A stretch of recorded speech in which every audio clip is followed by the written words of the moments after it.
오늘은 사도행전 17장 16절에서 34절까지의 말씀입니다. 먼저 하나님의 말씀을 읽겠습니다. 바울이 아덴에서 그들을 기다리다가 그 성에 우상이 가득한 것을 보고 마음에 격분하여 회당에서는 유대인과 경건한 사람들과 또 장터에서는 날마다 만나는 사람들과 변론하니 어떤 에피쿠로스와 스토아 철학자들도 바울과 쟁론할세 어떤 사람은 이르되 이 말쟁이가 무슨 말을 하고자 하느냐 하고 어떤 사람은 이르되 이방신들을 전하는 사람인가 보다 하니 이는 바울이 예수와 부활을 전하기 때문이러라. 그를 붙들어 아레오바고로 가며 말하기를 내가 말하는 이 새로운 가르침이 무엇인지 우리가 알 수 있겠느냐. 내가 어떤 이상한 것을 우리 귀에 들려주니 그 무슨 뜻인지 알고자 하노라 하니 모든 아덴 사람과 거기서 나그네 된 외국인들이 가장 새로운 것을 말하고 듣는 것 이외에는 달리 시간을 쓰지 않음이더라. 바울이 아레오바고 가운데 서서 말하되 아덴 사람들아 너희를 보니 범사에 종교심이 많도다. 내가 두루 다니며 너희가 위하는 것들을 보다가 알지 못하는 신에게라고 새긴 단도 보았으니 그런즉 너희가 알지 못하고 위하는 그것을 내가 너희에게 알게 하리라.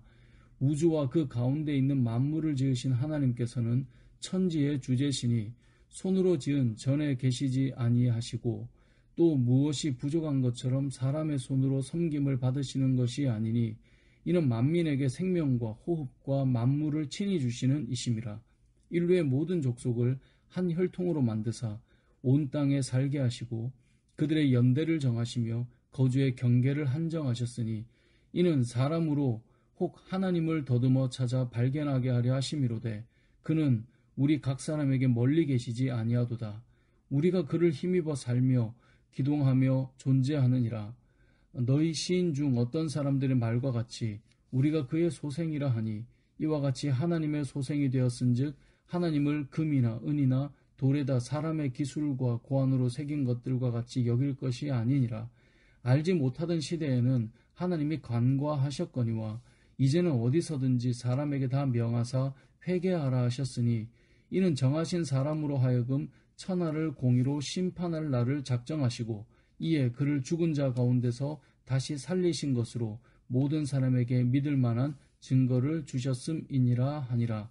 그들이 죽은 자의 부활을 듣고 어떤 사람은 조롱도 하고 어떤 사람은 이 일에 대하여 내 말을 다시 듣겠다 하니 이에 바울이 그들 가운데서 떠나매 몇 사람이 그를 가까이하여 믿으니 그 중에는 아레오바고 관리 디우누시오와 다말이라 하는 여자와 또 다른 사람들도 있었더라. 아멘. 사람들은 저마다 분노하는 포인트가 조금씩 다릅니다. 나에게는 아무것도 아닌 일인데 상대방은 그 일에 분노하고요.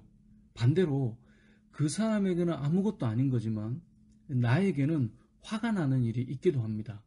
그러니까 사람마다 분노하게 되는 어떤 중요한 지점들이 있다는 거예요.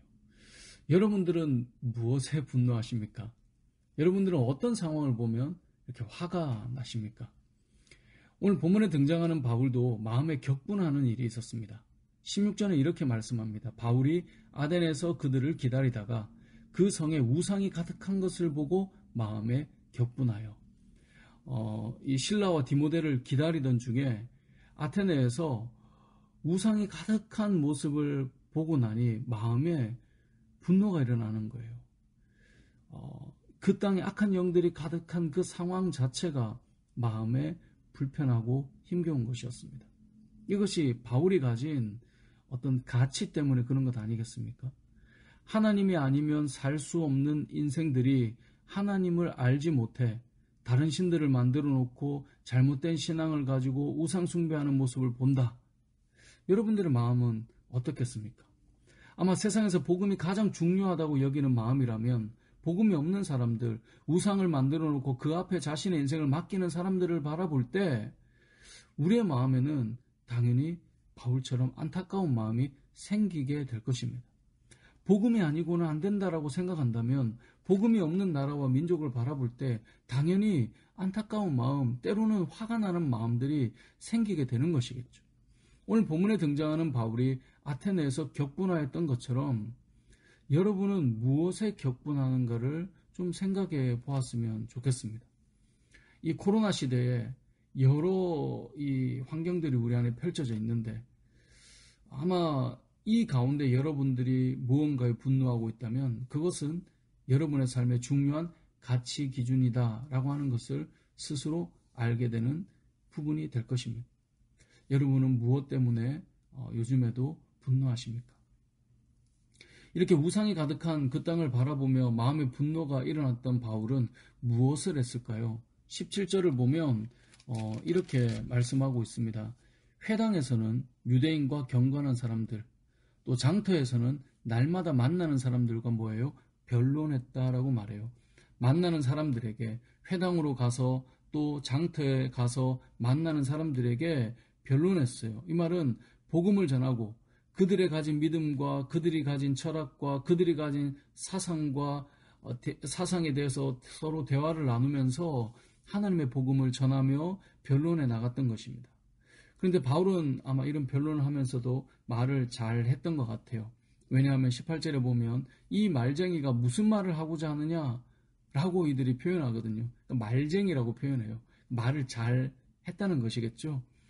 그래서 바울이 전하는 복음에 대해 이들이 들어보고 싶어 합니다. 그래서 19절 20절에 보면 그를 붙들어 아레오바고로 가며 말하기를 너가 말하는 이 새로운 가르침이 무엇인지 우리가 알 수 있겠느냐? 너가 어떤 이상한 것을 우리의 귀에 들려주니 그 무슨 뜻인지 알고자 하노라 하니. 그렇게 듣고 싶어 해서 아레오바고 광장으로 데려가서 그곳에서 말씀을 전하게 해줘요.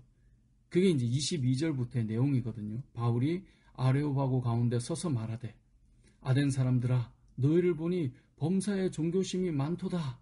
이렇게 시작해서 31절까지 담대히 복음을 전해요. 여러분 22절에서 31절까지 말씀을 오늘 몇 차례 좀 곱씹어 읽어보았으면 좋겠습니다. 자, 이렇게 복음을 전할 때 물론 복음을 받아들여 믿는 사람도 있지만 또 복음을 듣고 조롱하는 자들도 있었습니다. 아무튼 중요한 것은 바울은 그곳에서 복음을 전할 기회를 얻었고 복음을 전했다는 겁니다. 오늘 말씀을 통해 우리가 기억해야 될 것은 우리도 마찬가지입니다.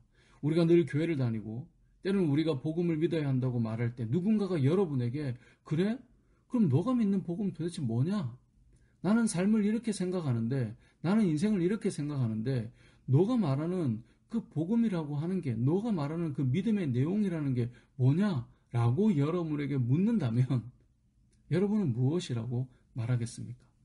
아레오바고 광장에서 바울이 복음을 전했듯이 여러분들에게는 여러분이 무엇이라고 외쳐야 되는지 그 복음이 어떻게 자리 잡혀 있는지 생각해 보아야 할 것입니다. 베드로전서 3장 15절을 보면 베드로는 우리에게 이렇게 말했습니다. 너희 마음에 그리스도를 주로 삼아 거룩하게 하고 너희 속에 있는 소망에 관한 이유를 묻는 자에게는 너희 속에 있는 소망에 관한 이유를 묻는 자에게는 너 왜 교회 다녀? 라고 묻는 자에게는 그 다음 뭐라고 말씀합니까? 대답할 것을 항상 준비하되 온유와 두려움으로 하고 대답할 것을 항상 준비하래요. 늘 교회를 다니고 늘 복음이 중요하다고 하는데 그래 그 복음에 대해서 한번 말해봐라. 너는 왜 교회를 다니냐? 그렇게 묻는 자가 나온다면 대답해 줘야 할 텐데 어떻게 대답할지 항상 준비하고 있으라는 거예요. 우상의 도시에서 악한 영들에 사로잡혀 죽어가는 영혼들이 안타까운 것은 믿는 자들 모두의 마음일 것입니다. 그렇다면 그들을 살릴 수 있는 그들에게 전할 복음을 우리가 준비하고 있어야 하지 않겠습니까? 하나님께서 오늘 누군가에게 여러분을 보낸다면 여러분이 그 사람에게 가서 전할 복음을 한번 되뇌어 보시기 바랍니다. 그리고 준비된 그 복음을 가지고 오늘 하루도 복음을 전하며 살아가는 저와 여러분의 삶이 되시길 주님의 이름으로 축복합니다. 아멘.